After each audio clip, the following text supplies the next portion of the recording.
And we hit the ground running here on Prep Sports Extra, joined as always by Hub City Prep's Randy Rosetta. Randy, let's start with Trinity Christian, kind of picking up a huge win, right, this past weekend over a team that won a state title a year ago, right? Well, that district creates a lot of state champions. Lubbock Christian played for it 2 years ago, so getting that win the other night, not just getting the win, but in dominant fashion. They ran for 441 yards. Defense came up with a bunch of interceptions. Marcus Ramon Edwards is a kid who flies under the radar a little bit locally. That's a top 5, top 10 athlete in Lubbock, and he was kind of the key to that. Had an interception, but ran for 190 yards. They play that kind of almost a wing T style under Kevin Spiller, so they're not going to dazzle you with throwing the ball. But boy, did they run the ball well, and that proved to be big against Covenant Christian. The Friendship Tigers running the football well with Chad Ferris. Now they welcome in Odessa Permian on Friday. They were a little bit careful with Chad, I think, in the first few games because he had the injury last year, but I talked to Jay Northcutt, and he said it's district time. It's time to turn him loose. He ran the ball for, again, 193 yards, scored 5 touchdowns from the quarterback spot, which you don't hear of 6A a bunch, but also threw the ball well, 14 of 16 for 160 yards.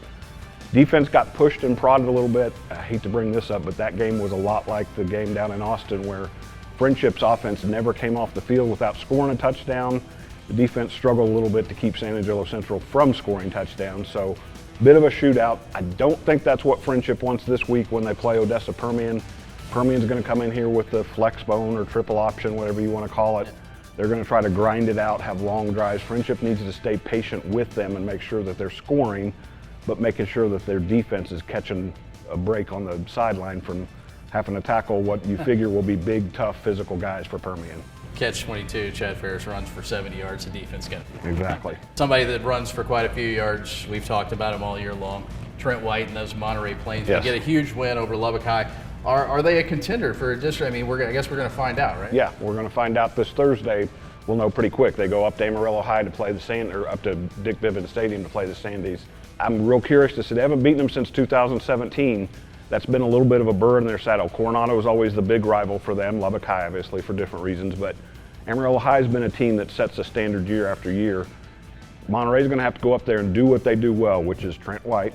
And now has become DJ Williams, the sophomore quarterback, who was really good the other night against Lubbock High. 9 for 9 for 240 yards and 4 touchdown passes. So they've got the recipe in place. Now can they go put it together against Amarillo High? We'll switch gears to go to volleyball. Lubbock Cooper, it's amazing they've played 37 matches. Yes, they've been busy. Okay, came off a win against Lubbock High yesterday and got a big matchup coming up on Friday. Showdown of the 2 district leaders and probably the 2 teams that are going to vie for the top 2 spots in that district. Abilene Wiley comes to town. I looked back, Abilene Wiley did not give them a huge test last year, but Wiley's a lot like the Coopers and Friendships up here where they're always going to reload pretty well. So Lubbock Cooper has been good from start to finish, got a really good series of tests before district, and now they played really well the first 2 games. But this one's going to test them a little bit. And we finished things up with cross country. There was a meet over the weekend, a couple of decent outings for Lubbock ISD. Well, LISD Invitational, big meet. I think Mike Meeks said 1,700 kids were here to run. That's a lot of hotel rooms. That's a lot of meals being eaten in a restaurant, so good for LISD. David Mora from Monterey, who has emerged as the best boys runner in town since Isaac Alonso left to go to UT. David Mora won the individual race. Malachi Macias was 5th from Monterey. Reese Pena from Lubbock High was 3rd in the girls' race. She's won several events already this year. And Bailey Springer from Monterey finished 6th. So there's good runners in Lubbock, and we're starting to see them kind of rounding into form. That's what they're doing at this time of year. Yeah, I had a friend a year or so ago said, hey, watch out for Reese Pena. There you go. I didn't listen, and she lets me know about it. Well, you have 4 more years to talk about it. There you go. All right, Randy, as always, we appreciate your time.